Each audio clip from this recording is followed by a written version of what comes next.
In just a few minutes, senators will get their first classified briefing about the U.S. strikes in Iran. The briefing was abruptly postponed on Tuesday, sparking outrage from lawmakers on both sides of the aisle. At the time, the White House cited evolved circumstances for the change. With us now, someone about to attend this classified briefing, Senator Angus King of Maine. Senator, thanks so much for being with us. How confident are you that, as the president, the CIA director, and Israeli intelligence have suggested, Iran's nuclear program has been obliterated? Well, I think that's the primary question we're going to be asking today. What intelligence do they have? And in reality, the intelligence is going to be evolving. There's no way to tell with the instant replay, if you will, instant analysis, the extent of the damage. And of course, the unanswered question that can only be answered by further intelligence is whether nuclear material was moved from these various sites to somewhere else in Tehran or in Iran that could be of danger in the future. The two questions I'm looking for is, A, what do we know about the effectiveness of the strikes? And B, what do we know about the intentions and inclinations of the regime in Iran? They can react one of two different ways. They can say, this was pretty bad, let's give this up, we can get sanctions, we can get some money, we can become a normal country and move forward. Or they can look at Kim Jong-un and say, we need an insurance policy, we better race to a bomb. And those two things are obviously of enormous consequence. And I should say, Boris, nobody's questioning the bravery or the skill of the pilots and the personnel that were involved in the strike. The question is, how effective was it? And that's a question that will hopefully be addressed this afternoon with some more or less definitive intelligence. And then what do we know about where Iran goes from here? On the question of that insurance policy, as you referred to it, the Iranian parliament voted to end cooperation with the UN's nuclear watchdog. It's expected that that is going to get signed into policy for Tehran. I wonder if that gives you an indication of where this might be headed, if diplomacy is still possible, or you think the Iranians are determined to go the way of North Korea.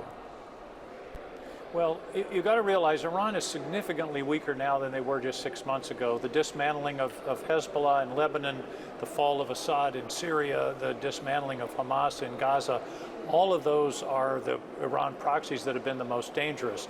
They still have the proxies in Iraq that are dangerous, but they're on their back foot. And really, they have a fundamental decision to make. Do we want to join the community of nations, be a prosperous country in the Middle East, or do we want to continue on this, I think, futile path that they've been on? But they may feel that they have to race to a bomb, and that's what I think that's one of the things that we really have to be concerned about. It would be great if this strike on Saturday night convinced them that that was a fruitless path, but we can't rule it out. They might have moved some, and there's some indication they may have moved some of that uranium. And as you may know, they were only weeks away from enough fissile material to make a rudimentary bomb. And so this is a dangerous moment. I'm certainly rooting for diplomacy and for sensible people in Tehran to realize it's in their long-term interest to get off of this track that they've been on for so long. Senator, to your point about the preliminary indications that Iran may have tried to take steps to move some of that enriched uranium, the president and the White House have tried to knock that down. President Trump saying that it would be too sensitive of an operation, that it would essentially be impossible. Given that disparity and the fact that the administration has tried to move to limit intelligence sharing with Congress soon after this leak of the preliminary DIA report, are you concerned at all that the information you're about to get in this classified briefing may be politicized? Yes, I am concerned about that. One of the signals is that Tulsi Gabbard, the Director of National Intelligence, is not going to be at this briefing. She's in control of the whole intelligence apparatus. We are going to have Director Radcliffe from the CIA, but the fact that she's not here gives me some concern.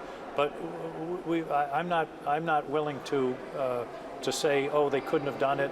I want the facts. The job of the intelligence community is to seek the truth and tell the truth. And telling the truth, I think, to the American people. And one other additional point, Boris, regardless of the success or lack thereof of this strike, and it does look successful, I'm still concerned about the idea that one person can make this decision to take this country into war. The framers of our Constitution didn't think that was a good idea. That's why they put the war power in Congress. And I don't care if it's the Archangel Gabriel or Donald Trump or Joe Biden. I worry about one individual having this power that could plunge a country into war without any consultation with Congress, let alone a passage of some kind of authorization. Senator, we're very limited with time, but before we go, you've called the so-called Big Beautiful Bill the most regressive and harmful piece of legislation you've ever seen. Is there any adjustment that could be made to it that would alter your position? Yeah, I have a really simple response to this. If they restricted the tax cuts to only people making less than $400,000 a year, there would be no need of the cuts to Medicaid and SNAP. Pretty straightforward. Let's give a middle-class tax cut and not devastate our hospitals, our communities, and millions of people who rely on Medicaid and SNAP for staying alive, frankly. So I think there's a solution here, and I hope my Republican colleagues will accept it. Otherwise, what we're doing is literally taking food out of people's mouths to give a tax cut to a millionaire. To me, that just doesn't make sense. Senator Angus King, thank you so much for the time and perspective. We appreciate you.